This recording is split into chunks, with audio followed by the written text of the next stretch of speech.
नमस्कार मित्रांनो. आजचा जो भयानक अनुभव आहे तो माझा मित्र बंडू व दीपक यांना जळगाव ते अमळनेर जाताना आला. काय घडलं त्या काळ्या रात्री दीपक आणि बंडू सोबत? चला तर त्यांचा हा थरारक अनुभव ऐकूयात. जळगाववरून ते त्यांची कामे आटोपून परतीच्या प्रवासाला निघाले. 1 जानेवारीची तारीख होती. हिवाळा असल्यामुळे थंडीसुद्धा खूप होती. रात्रीचा बाजार वगैरे करून आणि बाकीची कामे आटोपून ते रात्रीचे निघाले होते. वेळ झाली होती. रात्रीचे 9 वाजले होते. आता ते जळगावच्या बरेच पुढे आले होते. दिवसभराच्या कामामुळे पोटात कावळे ओरडत होते. ते त्यांच्या दुचाकीने प्रवास करत होते. रस्त्यातील एका ढाब्यावर थांबून त्यांनी जेवण केलं. अशातच आता त्यांना रात्रीचे 10 वाजले होते. पारधी ओलांडल्यानंतर सरळ हायवे धुळ्याकडे जातो. आता रात्रीच्या त्या ट्रॅफिक असलेल्या हायवेवरून जाणे म्हणजे फारच धोकादायक. त्यात ह्यांच्याकडे दुचाकी. मोठ्या गाड्यांच्या पडणाऱ्या हेडलाईटमुळे डोळ्यांसमोर येणारं त्यांना काहीच दिसत नव्हतं. म्हणून त्या दोघांनी हायवेवरून न जाता धरणगाव मार्गे जाण्याचे ठरवले. काहीच वेळात धरणगाव फाटा आला आणि त्यांचा अमळनेरकडे प्रवास सुरू झाला. त्या रस्त्यात 1-2 गावे लागायची. ती गावे ओलांडली आणि रस्ता पूर्ण अंधारात, शांत आणि फारच भीतीदायक वाटत होता. पण त्यांना त्या ट्रॅफिकपेक्षा हा रस्ता ठीक वाटला. नाहीतर ट्रॅफिकमध्ये घरी जायला किती उशीर झाला असता. 2 गावं ओलांडल्यानंतर पिंपरी गाव लागलं. पिंपरी गाव ओलांडताच एक नदी लागते आणि ती ओलांडण्यासाठी एक पूल लागतो. आपल्या मोटरसायकलीच्या हेडलाईटच्या प्रकाशात ते दोघेही तो अंधारला पूल ओलांडणार होते की त्यांना समोर काहीतरी दिसलं. त्या बाजूला एक आणखी दुचाकी पडून होती आणि त्याच्याच बाजूला एक तरुण मुलगा पडून होता. त्याच्या अवतारावरून तो जिवंत असेल असं वाटत नव्हतं. त्याच्या गाडीला नुकताच अपघात झालाय असं दिसत होतं. हे काय, आत्ताच अपघात झालेला दिसतोय, बघ कसं रक्त वाहत आहे, बंडू म्हणाला. त्या दोघांच्याही अंगाला घाम फुटला. अरे काय करायचं आता? वळून परत जायचं का? पिंपरीतील लोकांना सांगायचं का? बंडू तोंडावर हात ठेवत म्हणाला. त्यावर समीर म्हणाला, अरे बाबा, आपण जर त्यांना सांगितलं तर ते आपल्यावरच संशय घेतील. हो ते पण आहे. जाऊ दे, आपण इथून निघून जाऊया. ते पुन्हा गाडीवर बसले आणि गाडीला किक मारत गाडी सुरू करत ते त्या मुलाच्या बाजूनं गाडी नेतच होते की समोरून एक ट्रक आला. ते दोघेही दचकले. त्यांना वाटलं ती गाडी त्या मुलाच्या अंगावरून नेतील. त्यांनी गाडी थांबवून त्यांना हात दिला आणि गाडी थांबवायला लावली. त्या ड्रायव्हरने त्यांच्याकडे पाहिलं आणि विचारलं, काय भाऊ, काय झालं? गाडी का थांबवली? तुमच्याकडे तर बाईक आहे. तुम्हाला लिफ्ट पाहिजे का? नाही, अहो भाऊ, समोर बघा, अपघात झालाय. तो मुलगा बघा कसा तडफडत आहे, रक्त किती वाहत आहे. त्याने समोर पाहिलं. त्या ट्रकमध्ये 2 माणसं बसली होती, एक ड्रायव्हर आणि एक त्याच्या बाजूला. त्या दोघांनीही समोर टक लावून पाहिलं, पण त्यांना काहीच दिसत नव्हतं. अरे भाऊ, कुठे काय? काहीच तर नाही समोर. आता बंडू आणि दीपकनी मागे वळून पाहिलं. तेव्हा तिथे तो मुलगा अजूनही पडून होता. अहो कशाला मस्करी करता भाऊ, बघा ना समोर. अरे वेडेबिडे झालेत की काय? काहीच नाहीये. अहो दादा, ते तुम्हाला रक्तबंबाळ झालेला मुलगा, त्याची ती फुटलेली बाईक दिसत नाही का? कशाला जीव घाबरवताय? त्याला आताच कोणीतरी गाडी चिरडून गेली असावी. ते दोघेही विचारात पडले आणि त्यांनी परत वळून पाहिलं.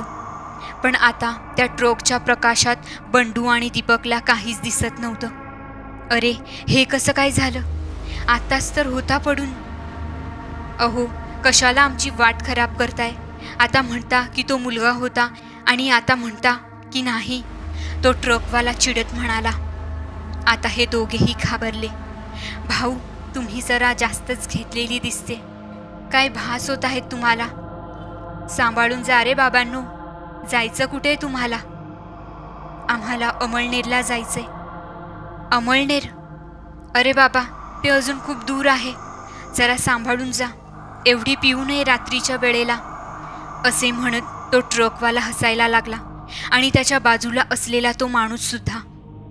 त्यांनी त्यांची गाडी चालू केली आणि जोरात तो ट्रकवाला बंडू आणि दीपकच्या समोरून निघून गेला. कसं काय होऊ शकतं यार? पाहिलं ना तू, तो मुलगा तिथेच होता, बंडू घाबरत म्हणाला. हो रे, पण अचानक कसा काय तो मुलगा गायब झाला तेच तर समजत नाहीये मला, बंडू म्हणाला. एवढ्या थंडीतही त्या दोघांना सुद्धा घाम फुटला. माझे तर अंग थरथर कापत आहे. पटकन गाडी चालू कर. तू नाही चालवशील तर मला दे, मी चालवतो. त्यांनी लगेच गाडी चालू केली आणि ते समोरच्या दिशेने निघाले. पण अचानक मागून कोणीतरी कहल्यासारखा आवाज आला. दीपक, तुला तो आवाज आला का रे? हो, मला सुद्धा आला रे, पण मागे वळून बघू नकोस, दीपक म्हणाला. पण तरीही बंडूने मागे वळून पाहिलं, पण कोणीच दिसलं नाही. अरे कुठे काय, फक्त आवाज येत होता, पण मागे काहीच नाही आहे. काहीच वेळात धरण गाव आले. तेथील काहींची तुरळक दुकाने उघडी होती. वाहतूक सुद्धा नाहीच्या बरोबरच होती. त्यांना आता कधी आपण अमळनेर पोहोचतो असे झाले होते. काही वेळ प्रवास करताच त्यांना टाकळखोर फाटा लागला. तेथूनच ते अमळनेरकडे निघाले. आता हा रस्ता आधीच्या रस्त्यापेक्षा जरा आणखीनच भीतीदायक आणि शांत होता. ते 2-4 किलोमीटर आले. तेवढ्यात साठीच्या आसपासातील एक वयस्कर माणूस डोक्याला मफलर बांधून त्यांच्या गाडीसमोर सायकल चालवत होता. अरे, आता हा कुठून आला?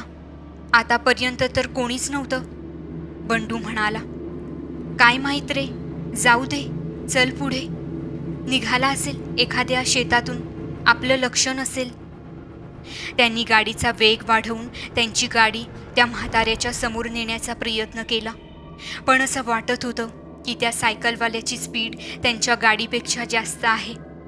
ते पुढे निघूच शकत नव्हते. 15-20 मिनिटे झाली त्यांनी प्रवास केला, पण त्यांचे अंतर तेवढेच. बंडू घाबरून म्हणाला. पाहिलं दीपक, आपण गाडीवर आहोत आणि तो सायकलवर, पण तरीसुद्धा आपण त्याला पार करू शकत नाहीये. हो ना यार, त्याची पाठमोरी बाजू दिसत आहे आणि त्याची सायकलसुद्धा. हे कसं शक्य आहे? त्यांनी गाडी जोरात पळवली, पण त्या स्पीडचा त्या सायकलवाल्या म्हाताऱ्यावर काहीच फरक पडत नव्हता. पुन्हा 15-20 मिनिटांनंतर तो म्हातारा आणि त्याची सायकल समोरच्या अंधारात गायब झाली. पाहिलंच दीपक, बघ तो म्हातारा अचानक कुठेतरी गायब झाला. बंडूचे हातपाय थरथर कापत होते. एक काम कर, तू घाबरला आहेस, गाडी थांबव, मी गाडी चालवतो. आता दीपक गाडी चालवत होता. समोर काहीच वेळात टेकरखेड लागणार होतं. सुनसान रस्ता होता. पुन्हा काही अंतर गेल्यावर त्यांना समोर तोच सायकलवाला म्हातारा दिसला आणि त्यांच्या गाडीसमोर सायकल चालवत होता. पुन्हा गाडी जोरात त्यांनी घेतली. आता थंडीने हातपाय गोठल्यासारखे झाले होते, पण ते त्या सायकलवाल्या म्हाताऱ्याला पार करू शकले नाही. ते दोघेही भीतीने गांगरले होते. आणि तेवढ्यात टकरखेड गाव आलं आणि पुन्हा तो म्हातारा समोरच्या अंधारात नाहीसा झाला. त्यांनी गाडी त्या गावात थांबवली. काही पानटपरी चालू होत्या आणि काही माणसं मंडळी बाहेर शेकोटी करून बसले होते. त्या दोघांनी त्यांची गाडी तिथं थांबवली. त्या शेकोटीजवळ बसलेल्या लोकांच्या गप्पा चालू होत्या. बंडू आणि दीपक त्या शेकोटीवाल्या लोकांना विचारू लागले, तुम्हाला इथून सायकल घेऊन जाताना एक म्हातारा दिसला का? नाही भाऊ, तुम्हीच दिसले. इथून तर कोणी सायकल घेऊन गेलं नाही. काय म्हणता राव? अहो, किती वेळपासून एक सायकलवाला आमच्यासमोर सायकल चालवतोय, पण आम्ही त्याला पारच करू शकत नाहीये. काहीतरी भयंकर आहे तो सायकलवाला. बाबांनो, जरा सांभाळून, रात्रीचा प्रवास आहे. नाहीतर एक काम करा, इथेच मुक्काम करा. सकाळी जावा पुढच्या रस्त्याला. नाही अहो, आम्हाला काही करून अमळनेरला पोहोचायचं आहे, थांबू शकत नाही. त्यांनी गाडीच्या डिकीतून पाणी काढलं आणि ते प्यायले आणि थोडं अंग शेकवलं आणि थोड्या वेळाने ते पुढच्या रस्त्याला निघणारच होते. तितक्यात शेकोटीवरील माणूस म्हणाला, अहो दादा, 11 वाजत आहेत. कुठे जाताय आता? थांबा इथेच. पण ते थांबले नाही आणि पुढच्या रस्त्याला निघाले. आता गाडी दीपक चालवत होता. घाबरू नको बंडू, काही होणार नाही. जर तो सायकलवाला म्हातारा आलाच तर मी त्याला सरळ गाडीने उडवेन. आता त्यांच्या भयानक प्रवासात आणखी एक गाव लागलं. ते जाताच एक नाला लागला. त्यावरून जायला पूल होता. ते पुलावर आले तसे पुन्हा त्यांना तो सायकल स्वार दिसला.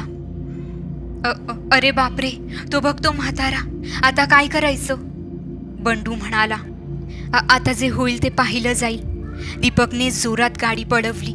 तो समोरच होता. पुढे एक रेल्वे गेट लागलं आणि तो म्हातारा पुन्हा गायब झाला.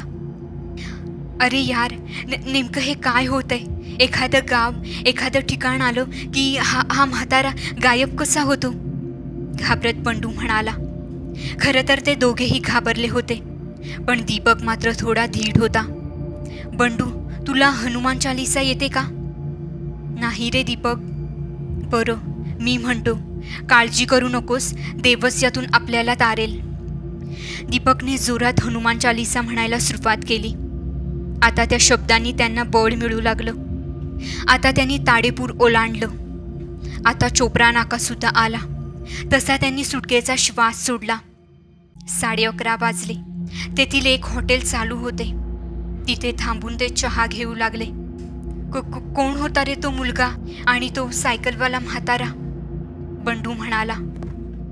अरे माझ्या मते तो मुलगा आणि तो सायकल स्वार एखाद्या अपघातातले आत्मे असावेत. जाऊ दे, देवाच्या कृपेने आपण सुखरूप आहोत.